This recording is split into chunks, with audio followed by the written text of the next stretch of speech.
번씩 개인적으로 별명이 다 있을 것입니다. 저도 예외 없이 별명이 있었습니다. 제가 20, 30대 교육자 생활하면서 제게 가르침을 받았던 학생들이 제게 붙여준 별명이 있었습니다. 로빈 윌리엄스라고.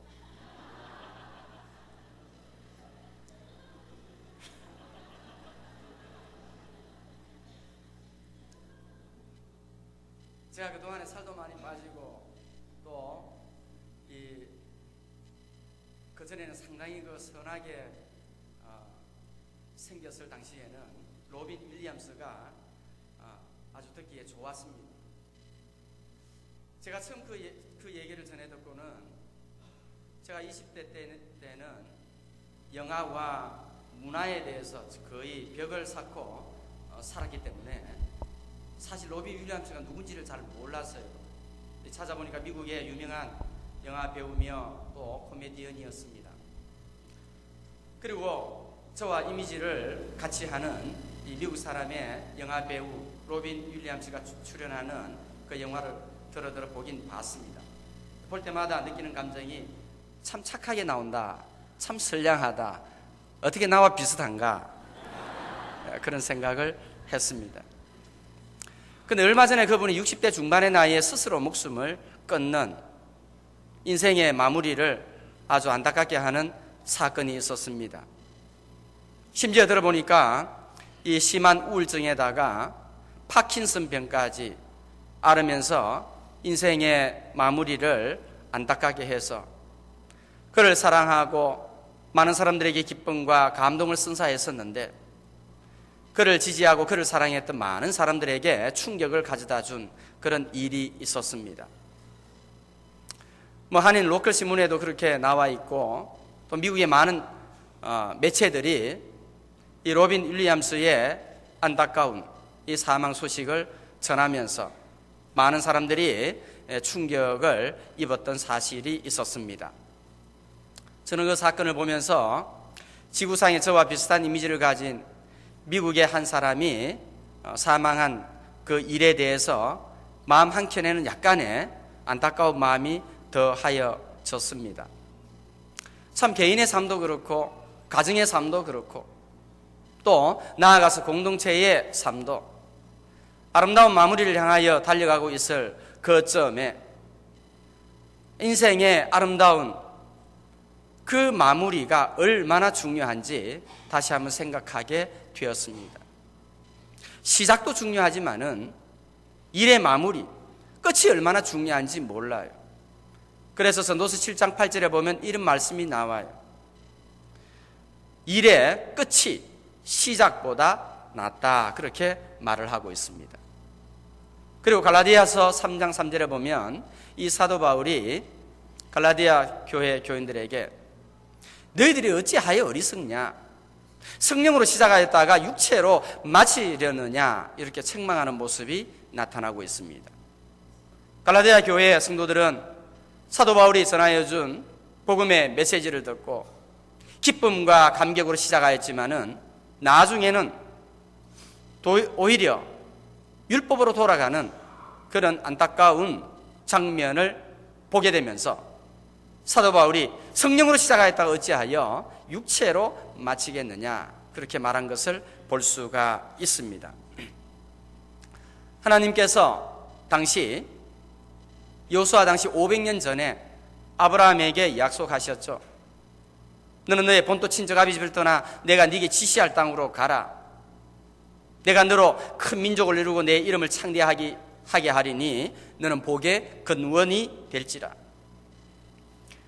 네가 축복하는 자에게는 내가 축복하고 네가 저주하는 자에게는 내가 저주하리니 너는 복의 통로, 복의 근원이 될지라, 그렇게 약속해 주셨습니다. 여호수아 당시 500년 전에 하나님께서 약속하셨던 그 말씀이 오늘 본문에 보면 12지파의 땅에 분배하는 일이 마쳐진 것을 살펴보게 되면서 하나님께서 아브라함에게 약속하신 그 약속이 온전히 오늘 본문에서 이루어지고 있음을 볼 수가 있습니다. 제가 지난 시간에 또 말씀드렸지만은 광야 400년 그리고 가나안 정복 전쟁 7년의 과정을 지나오면서 그들의 마음과 뜻이 분열이 된 적이 없었지만은 땅을 분배하는 하나님이 주시고자 하셨던 안식과 번영과 그 영광의 중요한 분배의 시점에서 그들의 마음이 나누어지게 되고 분열의 조짐이 있었던 것입니다. 그래서 여호수아가 너희들이 어찌하여 여호와께서 약속하시고자 하시는 그 땅을 점령하기를 언제까지 지체하겠느냐, 그림을 그려오라 그랬죠. 그래서 그림을 그려오고 제비를 뽑았더니 베냐민 지파가 당첨이 됐습니다. 그리고 두 번째, 이 시몬 지파가 제비 뽑아 땅을 분배받게 되는데, 나머지 땅을 분배받지 못했던 7 지파 중에서 다 설명드릴 수는 없고, 저는 이 시몬 지파의 분배받은 땅의 사건을, 한 장면을 함께 나누기를 원합니다. 특징이 있습니다. 다른 지파가 받은 땅의 경계는 어디까지에서 어디까지며 누구 지파의 경계였더라, 그런 말이 거듭 반복되고 있습니다마는 시몬 지파가 분배받은 땅의 경계는 어디서 어디까지며 시몬 지파의 경계였더라, 이런 말이 없어요.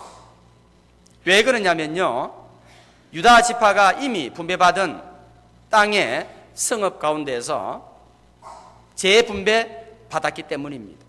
그래서 외형적으로 볼 때는 오늘 본문 9절에서 유다 지파가 받은 분깃의 땅이 자기들에게 너무 많음으로 이렇게 말씀하고 있죠.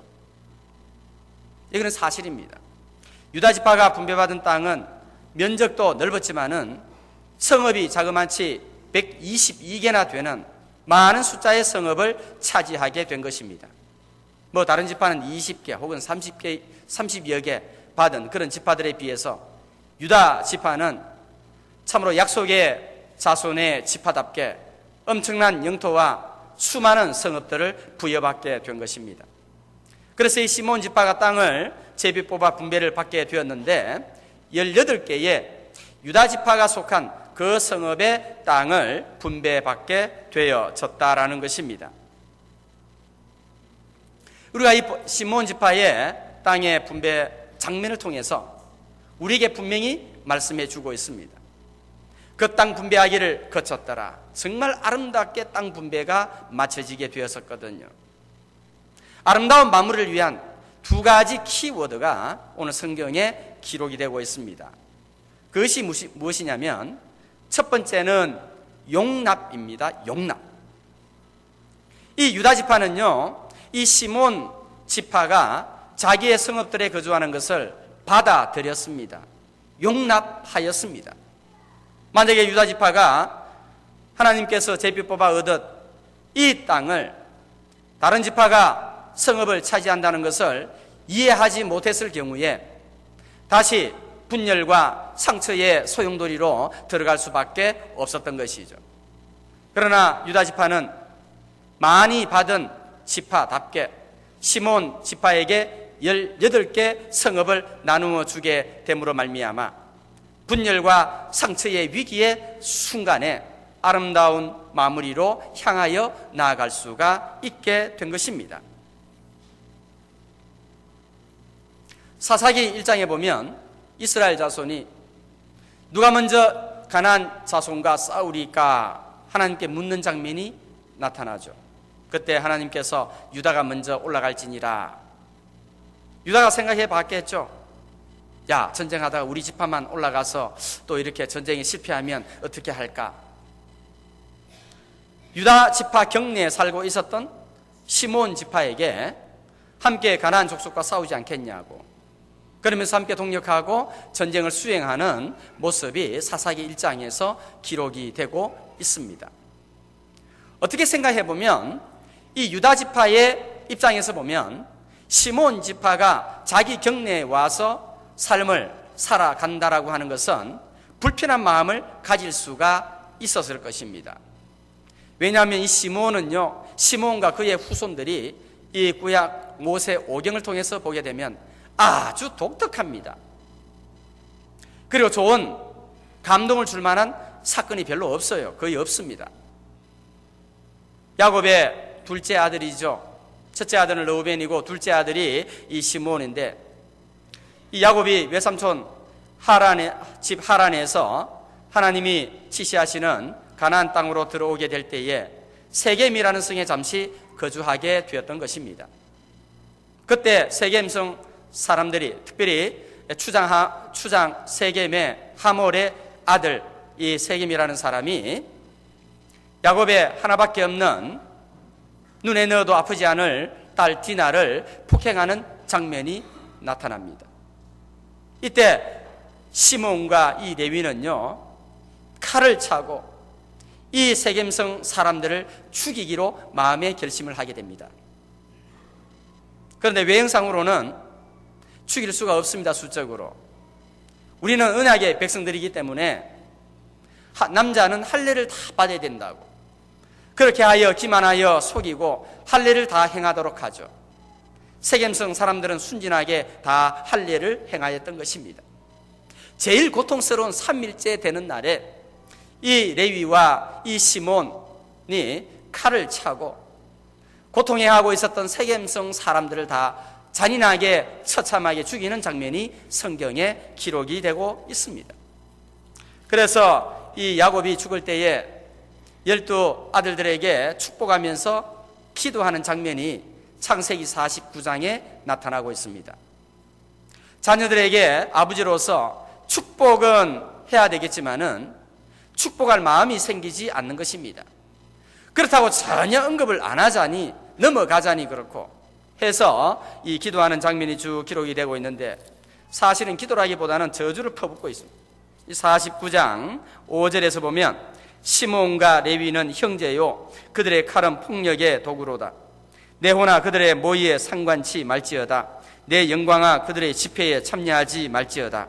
그들의 분노대로 사람을 죽이고 그들의 혈기대로 소의 발목 힘줄을 끊었음이로다. 그 노여움이 혹독하니 저주를 받을 것이요 분기가 맹렬하니 저주를 받을 것이라.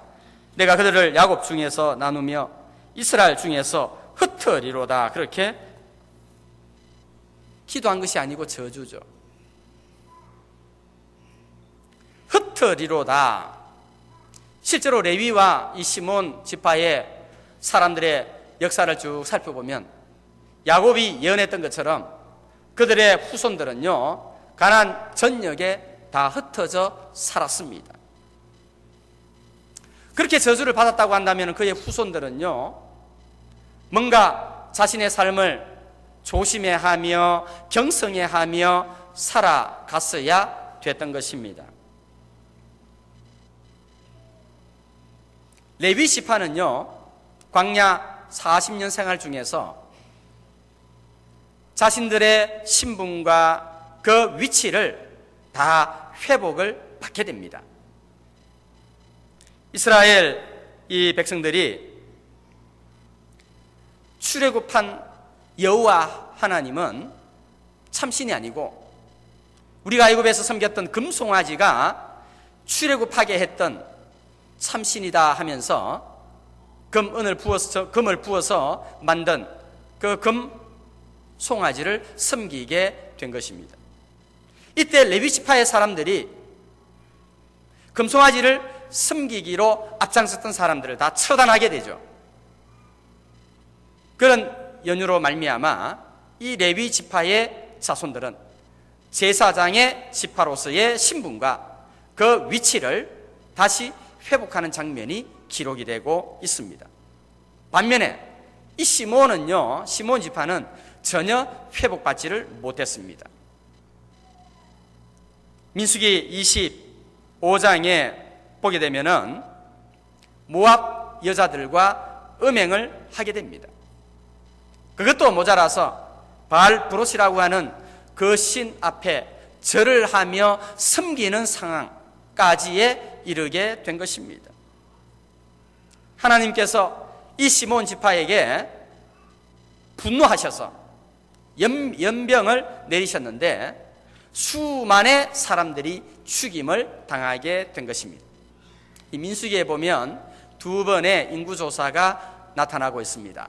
첫 번째 시내산에서 인구조사할 때에 시몬 지파의 숫자는요 5만 9천여 명이 넘었습니다.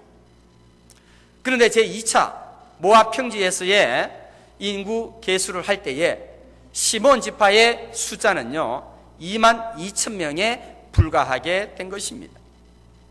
처음 인구 계수를 할 때는 유다와 단 지파에 이어서 12지파 가운데 세 번째로 숫자가 많은 강력한 지파였지만은 이 음행과 우상 숭배를 통하여서 2만 2천밖에 되지 않는 12지파 가운데 가장 숫자가 적은 그런 나약한 지파로 전락을 하게 되는 것입니다.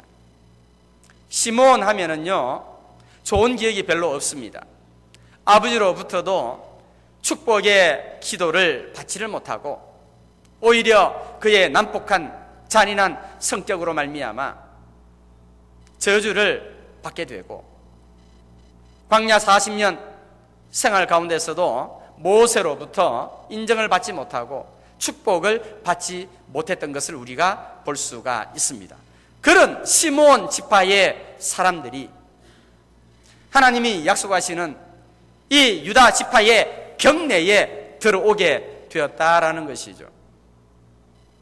언제 어떻게 이 시므온 지파의 사람들이 무슨 일을 할는지는 아무도 모를 그런 위험천만한 지파가 아닐 수가 없습니다.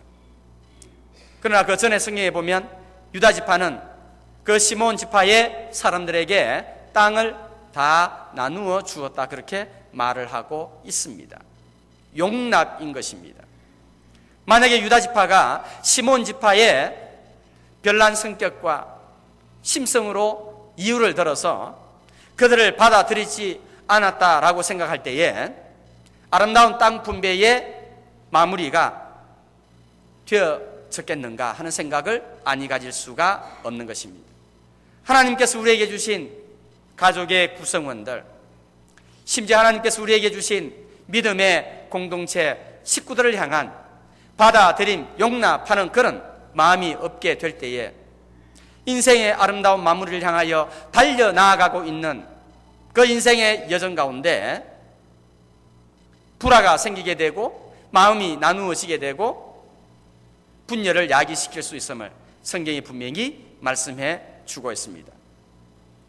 이 마지막 땅 분배의 시점에서 이 유다 지파는 시므온 지파를 과거의 모든 일어난 행적에 대하여 전혀 문제지 삼지 아니하고 그대로 다 수용하고 받아들여지게 되는 용납의 장면이 오늘 성경에 나타나고 있습니다. 오늘 우리의 삶도 마찬가지입니다.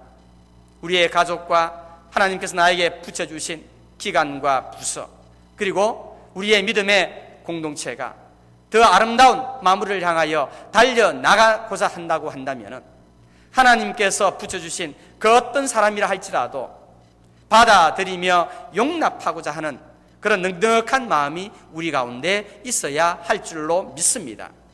그것이 하나님께서 우리에게 주시고자 하시는 번영과 안식과 축복으로 나아가는 길임을 분명히 우리에게 말씀하여 주고 있습니다.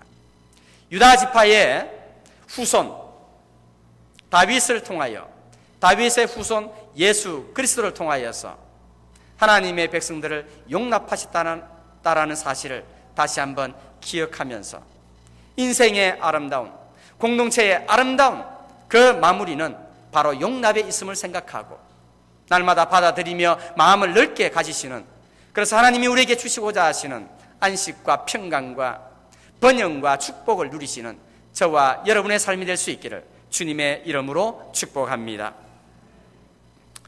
두 번째 키워드는요 희생입니다. 여호수아 1장에 보면 너는 일어나 이 요단을 건너 네가 밟는 땅을 너와 내 자손에게 주리라고 약속해 말씀을 주셨습니다.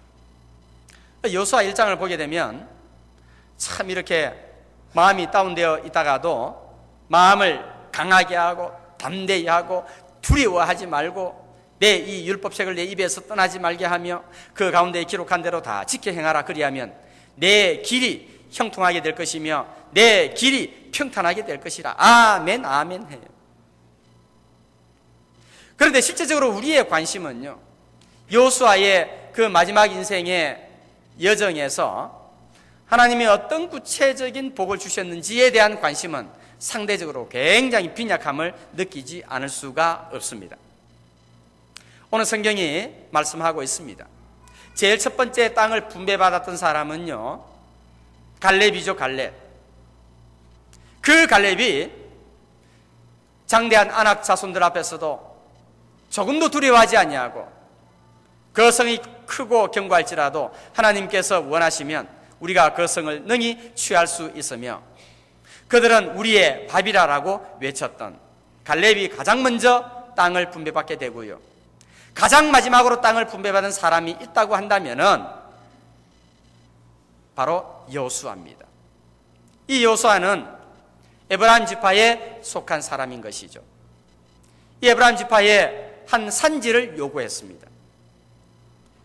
이 여호수아는 자신의 지위와 자신의 업적을 고려해 볼 때에 아름다운 인생의 마무리를 위하여서 좋은 땅, 좋은 입지적인 지형을 가진 그런 땅을 요구가 가능했을 것입니다. 그러나 여호수아는 그렇게 하지 아니했습니다. 그야말로 형편없고 보잘것이 없고 듣도 보도 못한 에브라임의 한 산지 딥낫 세라라고 하는 그런 성읍을 요구하고 이스라엘 자손들은 여호수아에게 그 성읍을 주게 됩니다. 다른 성경에 보면 그 성읍을 중건하는 여호수아의 모습을 볼 수가 있습니다. 그것은요, 그 성읍이 아름답지 못하고 그 성이 이미 다 무너져 내려져 버린 것을 우리가 짐작해 볼 수가 있습니다. 마지막까지 남들이 가지 않는 초라하고 형편없는 무너져 내려버린 딥낫 세라라고 하는 듣도 보도 못한 그런 성읍을 요구하게 되면서 마지막 자신의 인생을 하나님과 동행하며 보내게 되는 장면이 성경에 기록이 되고 있습니다. 여호수아는 자신의 기득권을 요청하지 않습니다. 요구하지 않습니다. 섬김을 받으려고 인생의 노년 가운데 그렇게 하지 아니했습니다. 주님이 말씀하죠. 내가 온 것은 섬김을 받으려 함이 아니라 도리어 섬기려 하고 자기 목숨을 많은 사람의 대속물로 주게 하기 위함이었다고 말씀해 주고 있습니다. 땅 분배의 마지막 아름다운 결말이 있기까지 유다 지파의 시므온 지파를 용납하는 용납의 장면이 있었고요, 여호수아처럼 그야말로 자기 희생이 있었기 때문에 땅 분배하는 그 모든 장면이 은혜롭게 맞춰질 수가 있었던 것입니다. 우리의 인생도 마찬가지입니다. 인생의 마지막을 향하여 아름다운 마무리를 향하여 달려나가고 있습니다. 땅 분배하기를 거쳤더라 마쳤더라. 우리의 인생의 마지막 서 있는 그곳에서 정말 아름다운 그런 인생의 열매와 결말이 되게 하기 위하여서는 가정 가운데 공동체 가운데 이와 같은 용납과 희생의 키워드로 살아가게 될 때에 우리가 성령으로 시작해서 육체로 맞춰지지 아니하고 성령으로 맞춰지게 되는 아름다운 인생이 될 줄로 믿습니다. 주님이 그러하셨습니다. 주님은 우리를 용납하셨거든요. 우리를 위해 희생하셨습니다. 우리가 하나님을 알만한 능력이 전혀 없었습니다. 우리가 하나님을 알지도 아니했었습니다. 성경은 그것을 가리켜서 우리가 아직 연약할 때에 그렇게 말을 하고 있습니다. 우리가 아직 죄되었을 때에, 심지어 하나님과 우리 사이에 원수가 되었을 그때조차라도 하나님께서는 그의 아들 독생자 예수 그리스도를 보내주심으로 말미암아 십자가에 달려 죽게까지 하시고 그렇게 함으로써 하나님께서 우리에게 대한 자기의 사랑을, 희생을 통하여서 우리에게 보여주셨다라는 것입니다. 이 놀라운 사랑을 받은 저와 여러분들, 우리의 가정과 우리의 공동체를 아름다운 마무리를 향해 달려나가는 그 과정 가운데서 정말 놓치지 말아야 할 키워드가 있다고 한다면 바로 이 용납과 이 희생의 있음을 오늘 본문이 우리에게 분명히 보여주고 있습니다. 그 희생과 용납을 통하여서 살아가게 될 때에 우리 주님이 걸어가신 그 발자취의 길을 따라갈 수 있는 그런 능력의 삶을 살아가게 되는 것입니다. 이 갈렙과 이 유다 지파와 이 여호수아를 통해서 우리에게 분명히 말씀해 주는 것이 무엇입니까? 하나님은 이미 그들에게 축복해 주시기로 약속을 하셨지만은 그 축복을 부여받기 위하여서는 이와 같은 용납과 희생의 키워드를 가지고 살아가는 그 하나님의 백성들을 통하여서 하나님의 축복이 유지가 되고 계승이 되어진다는 사실을 다시 한번 생각하면서 저와 여러분의 삶 가운데서도 이와 같은 용납이 있고 또 희생이 있는 그런 주님의 모습 가운데 삶을 살으셔서 우리가 지금도 열심히 살아가고 있지만 그 열심히 살아가고 있는 우리 인생의 끝의 길에서 정말 아름다운 열매, 아름다운 결실이 있는 저와 여러분의 축복된 삶이 되시기를 주님의 이름으로 축복합니다. 기도하겠습니다. 하나님 아버지, 은혜를 감사를 드립니다.